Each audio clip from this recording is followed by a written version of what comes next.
एक मित्र ने प्रश्न पूछा है कि क्या विपश्यना दुखद संवेदनाएं निकलने का ही नहीं है? क्या सर में दर्द, बुखार आना, आंखों में भारीपन, सर में भारीपन, यह सब दुखद वेदना है और यही विपश्यना में होता है? क्या विपश्यना यही दुखद वेदनाओं के निकलने का ही नाम है? इस तरह का प्रश्न पूछा है इन मित्र ने। ऐसा नहीं है कि हम दुखद संवेदनाएं, दुखद वेदनाएं ही देखते हैं। ये दुखद वेदनाएं नहीं हैं। आपने कभी ख्याल किया हो या नहीं किया हो, आप किसी दिन शारीरिक श्रम ज़्यादा कर लें, कुछ भारी सामान उठा लें, कुछ लंबी दौड़ लगा लें, खेल कूद कर लें, तो पूरे शरीर में दर्द होना शुरू हो जाता है। अगले दिन जब उठते हैं सुबह तो पूरे शरीर में दर्द रहता है, हाथ हिलाए नहीं जाते, पाँव में दर्द, भारीपन, मसल में दर्द। ये क्यों होता है? ये इसलिए हुआ कि श्रम ज़्यादा कर दिया गया। अब तक शरीर में किसी भी प्रकार का बोझ, किसी भी प्रकार का श्रम नहीं डाला जा रहा था।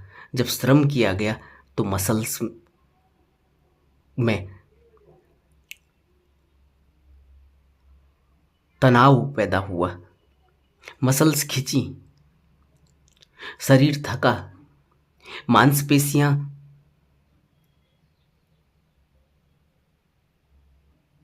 ज़्यादा प्रभावी हुई, जिसकी वजह से थकान,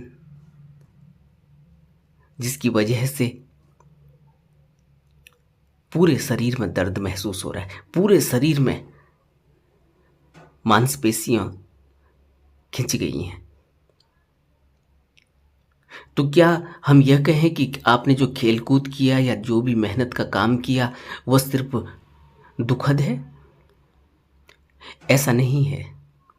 इसी तरह से जब आप किसी काम को शुरू करते हैं, आप विपश्यना को शुरू करते हैं, विपश्यना को जब शुरू करेंगे तो आपके उन अंगों में तनाव पैदा होगा।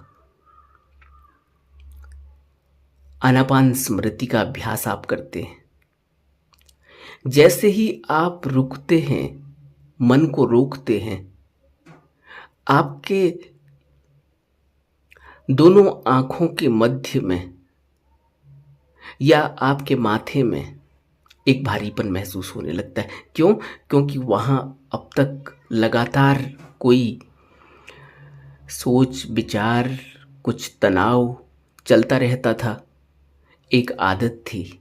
लेकिन जैसे ही आप रुके, वैसे ही वहाँ तनाव गहरा हो गया, वैसे ही माथे पर जोर पड़ा, वैसे ही सर पर जोर पड़ा। क्योंकि जब आप रुकते हैं, मन को रोकते हैं, मन किसी काम में टिकता है, तो आपको तनाव महसूस होगा दोनों आंखों के मध्य में, क्योंकि दोनों आंखों के मध्य में सेंटर है। वहीं से ऊर्जा ऊपर की तरफ उठती है और इंद्रियों से ऊपर उठती है। इंद्रियों में जब ऊर्जा लगती है तो हमें पता ही नहीं चलता, कोई तनाव महसूस नहीं होता। लेकिन जब आप इंद्रियों से कोई कार्य करते हैं तो तुरंत इंद्रियों में तनाव पैदा हो जाता है। इंद्रियों के माध्यम से उन इंद्रियों में, जिन इंद्रियों में जोर दिया गया है, वहाँ तनाव पैदा हो जाएगा। आप आँख से लगातार कुछ देखने की कोशिश करें, तनाव पैदा हो जाएगा। आँखों में भारीपन, आँखों में जलन, आँखों से पानी निकलना, ऐसा होने लगेगा। जब हम विपश्यना करते हैं तो विपश्यना में हम कायानुपश्यना जब करते हैं तो वेदनाएं अंग प्रत्यंग को देखते वक्त हमें महसूस होती है। जिस भी अंग पर हम ठहरते हैं, जिस भी अंग से हम गुजरते हैं, उस अंग में जैसे ही हम अपनी चेतना को रोकते हैं, मन को रोकते हैं, वहाँ हमें तनाव पैदा होना शुरू हो जाता है। यह शुरू शुरू में होता है, ऐसा नहीं है कि यह हमेशा ही रहेगा। यह शुरू शुरू में होगा क्योंकि हमारी आदत ऐसी नहीं है कि हम किसी अंग प्रत्यंग में रुक कर ठहर कर उसकी वेदना संवेदना को महसूस करते हैं। इसलिए ऐसा लगता है। लेकिन यह कहना कि विपश्यना में सिर्फ दुखद वेदनाएं, भारीपन, बुखार का आना और आँखों में भारीपन होना, माथे में भारीपन होना, सर में दर्द होना, यह सिर्फ तनाव की वजह से ऐसा होता है। क्योंकि जब भी आप अपनी चेतना को रोकते हैं, क्योंकि चेतना तो इंद्रियों की तरफ दौड़ रही है, इंद्रियां बाहर रस खोज रही हैं, तो यह एक लगातार बरसों से चल रही हमारी आदत है, जीवनचर्या है। जब भी हम उस फ्लो को रोकेंगे तो तनाव तो होगा ही। वो फ्लो को रोकने की वजह से तनाव है।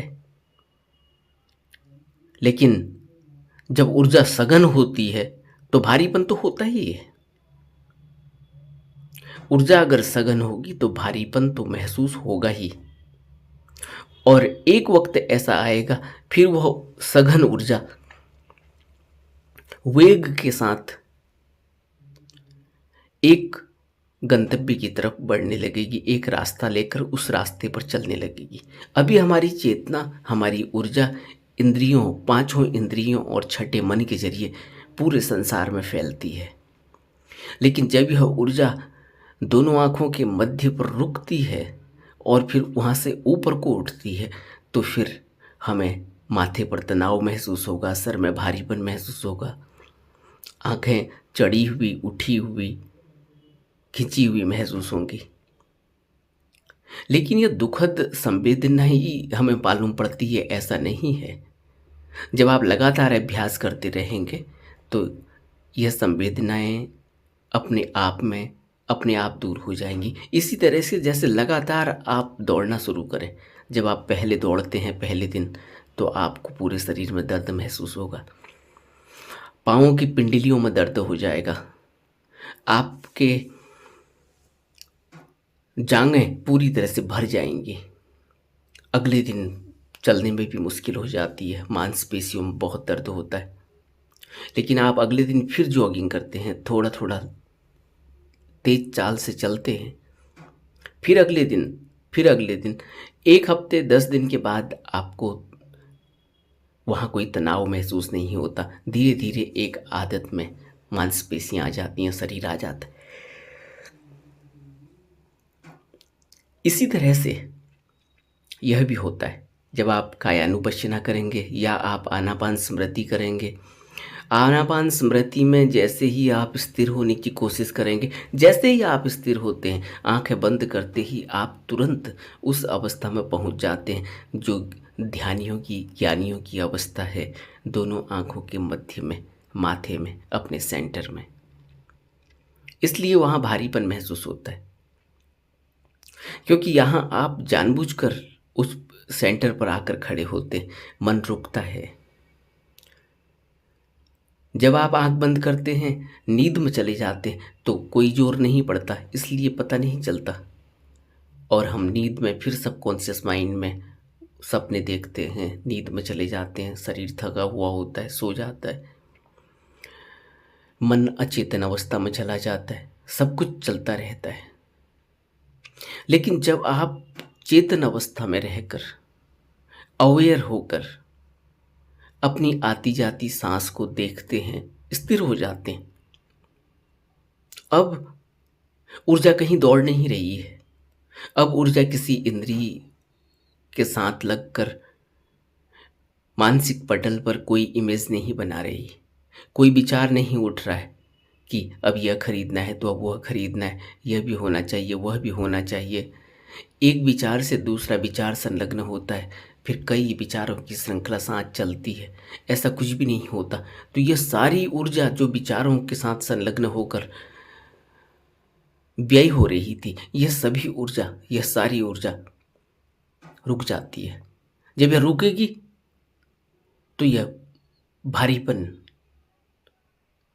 पैदा होगा। यह भारीपन धीरे धीरे सघन होने लगेगा, क्योंकि सब ऊर्जा रुकने लगी है अब। लेकिन फिर वह ऊर्जा आंतरिक रास्तों में रास्ता बनाते हुए ऊपर की तरफ खींचती है। इसीलिए तो शुरू शुरू में पूरे शरीर में जहाँ से भी वह ऊर्जा खींच रही है, वहाँ हमें भारीपन, तनाव महसूस होता है। हृदय चक्र में तनाव महसूस होगा, नीचे नाभि चक्र में तनाव महसूस होगा, पीछे से रीढ़ की हड्डी में के अंदर जो ऊर्जा चल रही है वह ऊर्जा खींचती हुई और गर्म महसूस होगा। तो यह सब होगा। माथे में भारीपन हो जाएगा, माथे में ऊर्जा का संचार होगा, ऊर्जा बहती हुई मालूम पड़ेगी। यह सब कुछ होगा। लेकिन धीरे धीरे जब वह अपना रास्ता बनाने लगती है, क्योंकि ऊर्जा तो ऊपर की तरफ, ऊर्जा का एक मार्ग है, वह उस मार्ग पर खिंचती चली जाती है। लेकिन जब भी वह मार्ग रुका हुआ होगा तो वहाँ तनाव शुरू हो जाएगा, दर्द भी होगा। और रुके होने का कारण और तनाव होने का कारण, ऊर्जा का सघन हो जाने का कारण, ऊर्जा को मार्ग नहीं मिलने का कारण है कि कहीं न कहीं कोई अवरोध आ रहा है। उस अवरोध के कारण ऐसा होता है। किसी को पहले दिन से ही वेदनाएं महसूस होने लगती हैं, आनापान स्मृति में स्थिरता आने लगती है। वह उसके अपने संस्कार हैं, अपने कार्मिक लेखा जोखा है। संस्कारों की वजह से, मन के पॉजिटिव और नेगेटिव होने की वजह से ये चीज़ें होती हैं। मन एक रूट बनाता है, मन एक सोचने का एक पैटर्न बनता है, थिंकिंग प्रोसेस होती है। जिस तरह से सोचने का पैटर्न बन जाता है, उसी तरह से ऊर्जा व्यय होने लगती है, उसी रास्ते पर ऊर्जा चलती है। और सोचने का जो पैटर्न बनता है, जो हमारी मानसिक स्थिति बनती है, जो हमारा माइंड सेट बनता है, यह भी हमारे ही संस्कार और हमारे ही कर्मों का परिणाम है। इसके लिए कोई और जिम्मेवार भी नहीं है। हमने कभी कोई झगड़ा देखा, हमने कभी कोई टेलीविज़न में कोई भूत वाली फिल्म देखी या कोई डरावनी फिल्म देखी। अब वो डरावनापन अंदर बैठ गया है, अंदर हृदय में गहरे में बैठ गया। अभी कुछ दिनों पहले किसी ने प्रश्न पूछा था कि मैं बहुत इस तरह की पिक्चरें देखता था, और अब ऐसा होता है कि अब मैं बड़ा हो गया हूँ, अब मैं ध्यान करता हूँ। जैसे ही मैं ध्यान में बैठता हूँ तो मुझे मेरे अंदर वो डर बैठ जाता है। मैं आँख बंद करता हूँ और मुझे डर लगनी शुरू हो जाती है। अब ये क्या है? यह माइंड सेट है, यह पैटर्न है, यह थिंकिंग प्रोसेस है। यह कहाँ से, किसने इसको जन्म दिया, कहाँ से यह बना? यह हमारे ही संस्कार और हमारे कर्मों का ही तो परिणाम है। मैंने क्यों देखी वो डरावनी पिक्चरें? कहीं न कहीं मेरी इंद्रियों को उनमें रस आया होगा, कहीं न कहीं मैं कुछ जानना चाहता हूँगा, लेकिन आज मुझे उसके परिणाम अब भुगतने पड़ रहे हैं, क्योंकि वो हृदय में बुरी तरह से बैठ गया है वो डर। अब जैसे ही आंखें बंद करते हैं, तुरंत ऐसा लगता है कि पीछे से कोई लगता है अब हाथ लगाने वाला है। तुरंत ऐसा लगता है कि जैसे कोई, अब मैंने तो आंख बंद की है, कोई मेरा गला घोट देगा। यह स्थिति क्यों बनी?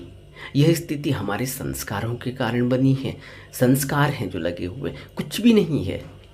कोई पीछे से हाथ लगाने वाला नहीं, कोई पीछे से हमारा गला दबाने वाला नहीं, कोई हमारे सामने आकर खड़ा नहीं हुआ है।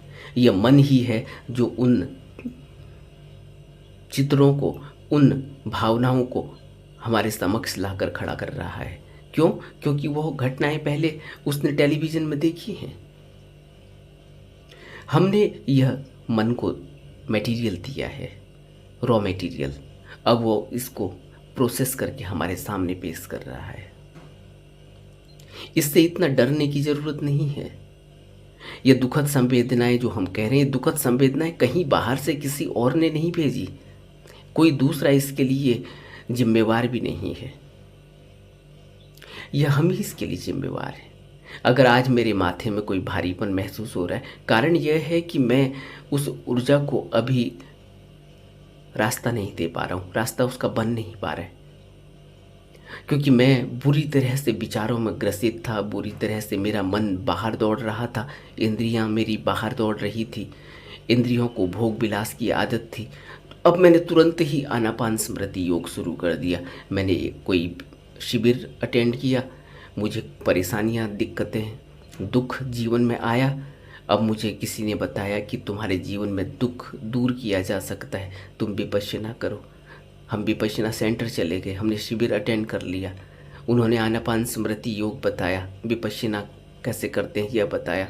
अब मैं आनापान स्मृति योग करता हूँ, लेकिन पूरी ज़िंदगी की आदत तो मेरी भोग विलास और आनंद था। मन कहीं भी जा रहा है, इंद्रियां कहीं भी लग रही है, सब कुछ चल रहा है। अचानक मैंने अपने मन को रोक लिया, अचानक मैंने मन को स्थिर करने की कोशिश की, मैंने अपने सांसों पर ध्यान टिका दिया। तो इसका क्या परिणाम होगा? इसका परिणाम यही होगा कि तनाव पैदा हो जाएगा, क्योंकि अब रास्ता बंद हो गया, ऊर्जा को रास्ता नहीं मिल रहा है। ऊर्जा इंद्रियों में स्वतः बड़ी आसानी से बहती थी, हमने उसको रोक दिया। इस कारण से ऐसा होता है, लेकिन इसके लिए कोई घबराने की बात नहीं है। इसके लिए यह नहीं समझना चाहिए कि विपश्यना में सिर्फ दुखद संवेदनाएं होती हैं। विपश्यना का मतलब ही दुखद संवेदनाओं से गुजरना होता है, न दुखद न सुखद। विपश्यना में हमें दुखद और सुखद से ऊपर उठना होता है। विपश्यना में तो हम एक तटस्थ भाव से, उपेक्षित भाव से सब कुछ जो घट रहा है, कुदरत जो खेल खेल रही है, उस कुदरत जन्य खेल को सिर्फ हमने देखना है। यह देखने का अर्थ है कि प्रज्ञा और विवेक की जागृति होना, विवेक को जगाना, प्रज्ञा को जगाना। क्यों मैं ऐसा कह रहा हूँ? इसलिए आप सोचो कौन है जो यह कह रहा है अब कि क्या अच्छा है और क्या बुरा। मैं यह अच्छा नहीं कर रहा, मैं यह अच्छा कर रहा हूँ। आप ही करने वाले हो, और अंदर से कोई कर भी रहा है, और अंदर से ही कोई दूसरा कह भी रहा है कि यह ठीक नहीं है, यह गलत है। यह कौन है जो कह रहा है ठीक है, और कौन है जो कर रहा है? ये दो लोग हैं क्या अंदर? अंदर तो एक है। फिर ये दो क्या है? ये दो है कि मन टूट गया है। मन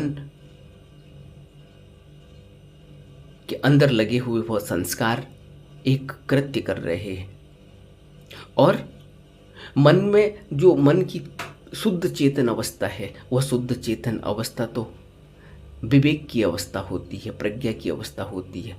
वह देख रही है कि क्या अच्छा हुआ, क्या नहीं अच्छा हुआ।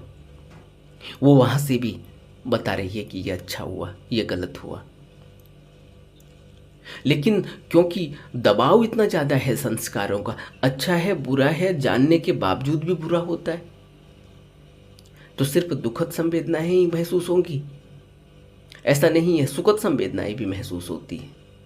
अभी दुखद हो रही हैं, फिर सुखद महसूस होंगी। लेकिन दुखद और सुखद में हमें नहीं फंसना। हम तो तटस्थ भाव से, उपेक्षित भाव से सब देख रहे हैं, और यह जानने की कोशिश कर रहे हैं कि मैं यह नहीं हूँ, क्योंकि मेरे ही अंदर कोई गलत कृत्य करने को मुझे उकसा रहा है और गलत कृत्य हो रहा है। मेरे ही अंदर कोई है जो उस गलत कृत्य को पकड़ रहा है, जो कह रहा है कि गलत हुआ।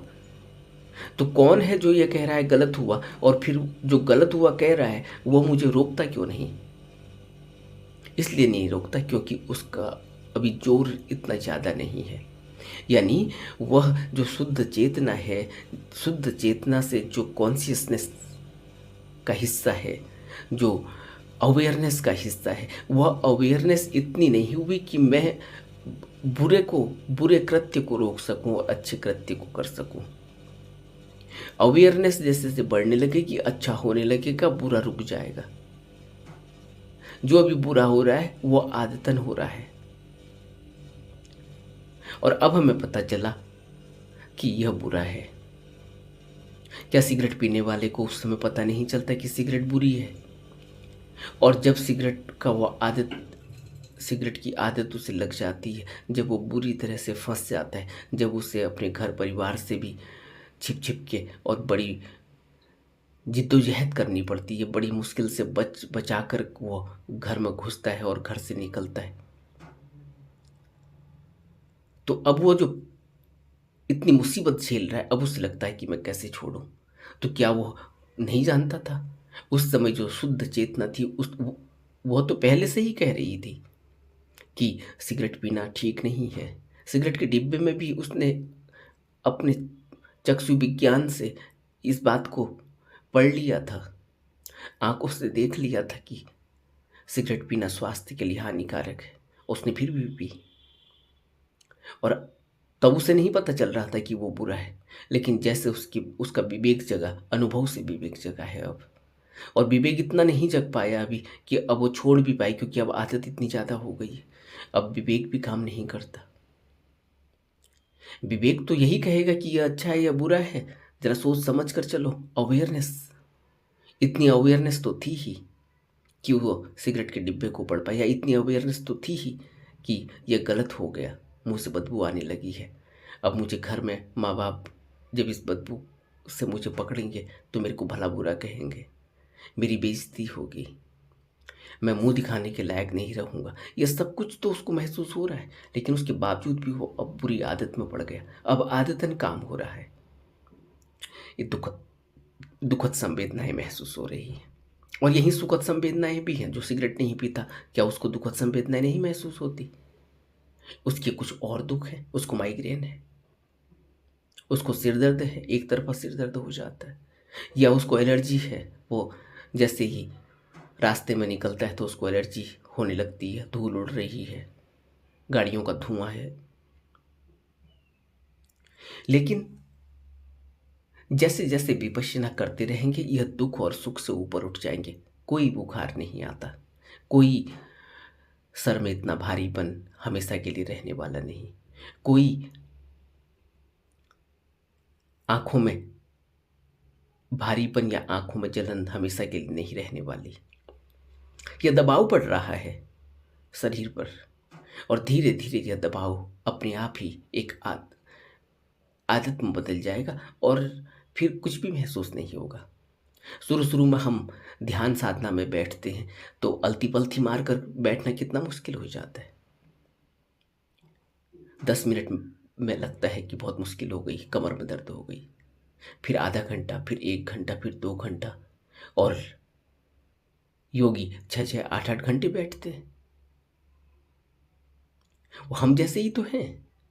पहले दिन वो हमारे साथ बैठे हुए थे, आधा घंटा बैठे हुए थे, हमें लगता एक साधारण आदमी नजर आ रहा था। आज वो 8 घंटे बैठते हैं तो हमें लगता है कि यह तो योगी हैं और हम तो संसारी आदमी हैं, इनका और हमारा क्या मुकाबला। इसीलिए तो बुद्ध ने कहा कि मैं तो एक साधारण व्यक्ति हूं, और साधारण व्यक्ति की तरह उन्होंने जीवन जिया। राजा थे तो राजा के घर में जो राजसिक वैभव होता है उसको उन्होंने भोगा, लेकिन उसको समझा और उससे ऊपर उठे कि यह तो जीवन क्षणिक है। और उसके बाद एक नई यात्रा शुरू की। वह नई यात्रा भी बिल्कुल ही एक साधारण व्यक्ति की तरह, सब कुछ झेला, सब कुछ समझा, सब कुछ जाना, अनुभव किया और उससे ऊपर उठ गए। इसी तरह से हमें भी ऊपर उठना होता है, और धीरे धीरे हम भी जब प्रयासरत रहेंगे, लगातार वक्त देंगे, जीवन में जो कुछ भी मिलता है वह तो वक्त देकर ही मिलता है। बिना वक्त के, जल्दबाजी में, आधा अधूरा करके, बिना समझे कोई काम किए हुए कोई प्रगति नहीं होती। तो हमें यह समझना होगा कि विपश्यना एक जीवन जीने का तरीका है। इस संसार में रहते हुए भी संसार से ऊपर उठने का तरीका है। इस संसार में असत्य में रहते हुए भी असत्य से असत्य में न पड़े रहने पड़े रहने पड़े रहते हुए सत्य की तरफ बढ़ने का एक मौका है। और इस संसार में रहते हुए संसार के इस शूद्र कामों में जो बिल्कुल ही काम के नहीं है, जो बिल्कुल ही बेकाम के हैं, जिनमें वक्त लगाना, वक्त बिताना बिल्कुल ही मूर्खता है, उससे ऊपर उठने के लिए हम विपश्यना करते हैं। विपश्यना हमें हमें हमारे लक्ष्य की तरफ, हमारा जो वास्तविक लक्ष्य है, जो जिस काम के लिए हमें जीवन मिला है, उसको प्राप्त करने के लिए विपश्यना की जाती है। विपश्यना दुख संवेदनाओं को ही महसूस करने के लिए नहीं की जाती। दुख संवेदनाएं तो आती रहेंगी, जाती रहेंगी। अभी सर दर्द हुआ, थोड़ी देर में सर दर्द ठीक हो जाएगा। अभी पेट दर्द हुआ, थोड़ी देर में पेट दर्द ठीक हो जाएगा। सुखद संवेदनाएं हैं, अभी बहुत अच्छा लगने लगा, थोड़ी देर में फिर कोई डांट देगा, फिर बुरा लगने लग जाएगा। इस दुख और सुख तो ऐसे ही बनते रहते हैं और बिगड़ते रहते हैं। अभी जेब में पैसे हैं तो थोड़ा सुखद अनुभव हो रहा है, थोड़ी देर में पैसे खत्म हो जाएंगे, किसी ने मार लिए, कहीं खो गए, किसी ने मांग लिए, फिर जो है वही स्थिति पैदा हो जाएगी। दुखद और सुखद यह संवेदनाएं विपश्यना में इतना ही नहीं है। विपश्यना तो हमें मुक्त करती है दुखद और सुखद संवेदनाओं से, दुखद और सुखद अनुभवों से। विपश्यना तो हमें हमें हमारी वास्तविक स्थिति से अवगत कराती है कि जिस शरीर को हम सब कुछ समझ रहे हैं, ये शरीर कुछ है नहीं, और जिस मन को हम सब कुछ समझ रहे हैं, यह मन भी कुछ है नहीं। इसी मन से हम कृत्य करते हैं और इसी मन को देखने वाला भी साथ में ही है। अब जरा सोचो तो, कौन है जो मन से कृत्य कर रहा है, विचार उठ रहे हैं, सब कुछ हो रहा है, और कौन है जो मन में ही यह कह रहा है कि नहीं, यह विचार अच्छा नहीं, यह कृत्य अच्छा नहीं, यह इससे यह हानि हो जाएगी। तो इसका मतलब अंदर ही कोई ऐसा है। तो यह मन जो नीचे हमें ऐसे दुष्कृत्यों में फंसा रहा है, इस मन को समझने की आवश्यकता है, और उस मन को भी समझने की आवश्यकता है जो हमें चेतावनी दे रहा है, जो हमें चेता रहा है, जो हमें देख कर यह बता रहा है कि यहाँ गलत हुआ। इसलिए समझने की आवश्यकता। ऐसा नहीं कि मन बहुत है, मन एक ही है। शुद्ध चेतन अवस्था के ऊपर जब जैसे जैसे संस्कार और जैसे जैसे मैल लगती चली जाती है, फिर हम उन्हीं धर्मों के अनुसार, उसको चित्त में लगे हुए धर्म कहते हैं, उन धर्मों के अनुसार ही कृत्य करते हैं। वह एक आदत बन जाती है और फिर हम आंख बंद करके उन्हीं आदतों को, उन्हीं कृत्यों को दोहराते रहते हैं। यह मन नहीं है। मन तो एक शुद्ध चेतन अवस्था है अगर, तो फिर उस शुद्ध चेतन अवस्था को हम तभी समझेंगे जब हम इन धर्मों से, इन मन में लगी आदतों को, मन में लगे हुए धर्मों को, मन में लगे हुए स्वभाव को, मन में लगे हुए गुणों को समझ पाएंगे कि यह असलियत नहीं है। यह तो लगी, कृत्य हुआ और ख़त्म हुआ। लेकिन अगर हम उसको पकड़ कर बैठ गए और एक स्वभाव हमने बना लिया, तो फिर हमें उस स्वभाव के अनुसार ही जो कृत्य हो रहा है, यह हकीकत नहीं है, यह असलियत नहीं है मन की। मन तो शुद्ध चेतन अवस्था है। वह तो हमें जो भी करवाएगा वह कुशल ही होगा, क्योंकि वह विवेक और प्रज्ञा से अच्छे और बुरे की पहचान करने के बाद, सोच विचार करने के बाद वह कृत्य होता है।